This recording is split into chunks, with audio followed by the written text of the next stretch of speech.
Good morning, students. So today the topic of our this lecture is to find the time response analysis of second order system. So basically what do we mean by second order system is that when the power of s in the denominator is 2, then that systems are termed as second order system. So for taking an example, you can always take the example of a RLC circuit, as we took the example of RL circuit in your first order system. So if you just compare your first order and second order system, you can see that the power of S here is 1 while the power of S here is 2, right? The only parameter that define a first order system is the time constant T. So single first order system, one parameter to be defined. So when we talk about your second order system, power of s is also 2 and two parameters are there that define the second order system. So if you check here, these terms are omega n square divided by s square plus 2 zeta. This is zeta omega n s plus omega n square. So this zeta is called the damping factor. This we have already discussed where when we talked about the nature of oscillations in our transient response. Nature of oscillation, nature of response we talked here in the transient response analysis, where we talked about your critical damping, undamped system, or your underdamped system, overdamped system. So all the outputs depend upon the value of zeta. For zeta less than 1, zeta less than equals to 0, zeta greater than 1, there are different cases. So damping factor affects the output of any system a lot. Next is your omega n. Basically omega n is the natural frequency of oscillation of any system. You already know about omega n, that every system has its natural oscillation with which it vibrates. So now we are going to start with the time response analysis of our second order system. We are going to proceed with the same steps as we did back in our previous lecture for your first order system. What we are going to do is, this is our general equation here and we are going to cross multiply it there, and then we are going to, because we want to find if the response analysis for unit step input, we are going to put RS as 1 upon S. So now first let's draw the block diagrams here. So we already have done the block diagram of your first order system. What we are going to take is, we are going to have your this st 1 upon st, constant terms come as the feedback here. Similarly we are going to come for your this thing as the numerator, and we are going to take your, so as we already discussed that the block diagram of the first order system consists of this thing. Similarly, when we talk about your second order system, our block diagram consists of this value, and the denominator omega n square is exempted. Why? Because when we are going to solve this by using the feedback formula that we already done in block diagram reduction, we are going to get our this thing back. So let's see how. So here we have put the formula of g upon 1 plus gh. H is 1 here, so now we are going to solve over this thing. This is going to give me omega n square in the numerator, and then we are going to go for this thing. So s square plus 2 zeta omega ns plus omega n square, and this term will get cancelled out. So if you can see that we are getting the same value as that of this. And why we have taken your this value is because this is our general formula of the second order system. All systems, second order systems, can be classified in such type of transfer functions as we discussed in your RL case. So if you are going to go for the RLC case, you are going to get the transfer function in such form again. So now we will be starting the unit step response of a second order system here. So what I'm going to do is, I'm going to put the value of RS, what? Yes, we are going to put it as 1 upon S, so that we get our value as this thing. And now we are going to do the partial fractions. So here the partial fractions will be equal to A upon S. And now because this is a quadratic term, so how we are going to write it as bs plus c divided by s square plus 2 zeta omega ns plus omega n square. Now before we start with our so let's first find ABC, and then we are going to simplify our this denominator. So what we are going to do is we are going to multiply here to both the terms. What we are going to get is omega n square will be equal to a into s square plus 2 zeta omega ns plus omega n square plus bs plus c multiplied with s here. So now we have multiplied all the variables here, and now we are going to find the values of a, b and c here. So comparing the coefficients of s square, we get that there is no coefficient of s square here. So we have put a 0 here, and then the coefficients of s square are a, and here it is b. Similarly, when we are comparing the coefficients of s here, you can find that the coefficients of s are 2a zeta omega n and c here. Then we are going to compare the constants. Omega n square is a constant, so we have put it here, and here we have only got a omega n square. So omega n square and omega n square cancels out, and we are going to get a equals to 1. That we are going to put here, and then we are going to get the value of c as this thing. Similarly, putting the value of a here, we are going to get the value of b as -1. So now let's put the value of a, b and c in our this partial equation. So now we have to put the values of this a, b and c in this. So here a equals to 1, so this becomes 1 upon s. Then b is -1, so minus s. And then c is -2 zeta omega n, so we have put the values here. So taking this minus common here, we can apply plus here, and here it will become a minus sign.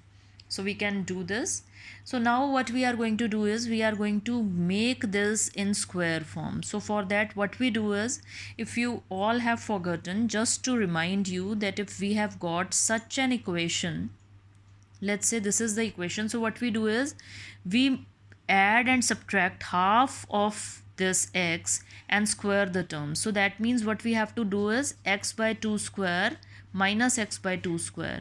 So similarly, what we are going to do is, to make it a square, we have to half this, square this, add it and subtract it. So let's do this and see what we are going to get. Why we are doing this is to make it in such a way that we can directly apply our Laplace transform formula. So in the last equation, I wrongly just put x here. Actually, we have to go for the coefficient of x. So half square and half square plus and minus. So we don't need to take x here. We have to take the constant coefficient only. So similarly, I have done the same thing here. So 2 zeta omega ns means we have to take half of this, means zeta omega n is left, as we are not going to take. So this is zeta omega n square, addition and subtraction here, right? So now we have taken this, this and this into single factor, because this is the you can say the output of a plus b the whole square, a square plus b square plus 2ab here. So we have taken it as a plus b the whole square, plus we are left with omega n square here, and this minus zeta omega n square here. So now what we are going to do is we are going to take omega n square here out, and I am going to be left with 1 minus zeta square here. So now I am going to put my this whole thing equal to make it in the simplified form, omega d square, where omega d becomes, this is my natural frequency. When natural frequency gets multiplied with 1 minus zeta square, what is zeta? This was the damping factor. So omega d is the name given to a damping frequency. So this is called my damping frequency. This is natural frequency of the system, but this becomes the damping frequency. Why this is the damping frequency? Because it got multiplied with 1 minus zeta square factor, right? So now I am going to replace this whole thing, this denominator with this thing, right? I am going to write s plus zeta omega n the whole square plus omega d square. So now what we have done is we have put our this value, that is this thing, and we have replaced this thing with omega d square, and I have put it here in the denominator. So now what we are going to do is, now we are going to separate our 2 zeta omega n. Can our this 2 zeta omega n be written as zeta omega n plus zeta omega n? This is just writing 2 as 1 plus 1. We can write it as 1 plus 1. So now we are going to make them in separate terms.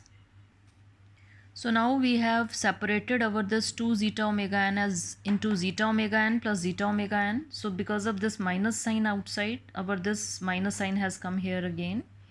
Now you have to remember two important formulas of Laplace transform. First is your e raised to power minus at cos omega t is equals to this thing, and similarly e raised to power minus at sin omega t is equals to this thing.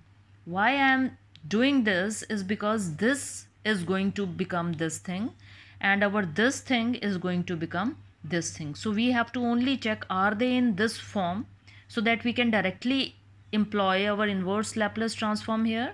So if you just check here, you can find that this is our a and this is our omega here, right? So similarly, if we come out to here, we can find out that this is our s plus a form and this is our omega. But if you just check here, our this omega d is not present in the numerator, where omega square and omega should be present here in the numerator. So what we have to do is we have to multiply and divide by omega t in our this point. So now we can directly apply our these formulas here. So taking inverse Laplace transform, in this case we are going to get 1 upon s, this will become ct, 1 upon s is going to become 1, and this is going to be, what is my a here? If you just write that a is equal to zeta omega n and our omega is equals to omega d. So just apply the formula. This becomes my e raised to power of minus at cos omega dt, and my this thing will become your this zeta omega n will come out. So now it will be your zeta omega n upon omega d into e raised to the power of minus at, sorry here it will not be a now, it will be equal to zeta omega n t into your sine of omega dt, right? So now we have to further simplify it. Now I am going to put the value of omega d here so that omega n cancels out. Let's do this. So now we have to put the value of our omega d. So let's calculate it. You all know that omega d square is equals to omega n square into 1 minus zeta square, and mind it, I put the equation number as 1 in the previous one, so that you should know that this is an important formula that we are going to use in our numericals. So you all have to remember this. So now next we come on to omega d. So it will be your under root. So from under root omega n will come out and you are left with your this expression. So I have put same expression here in the omega d value. So my omega n cancels out and I am left with this.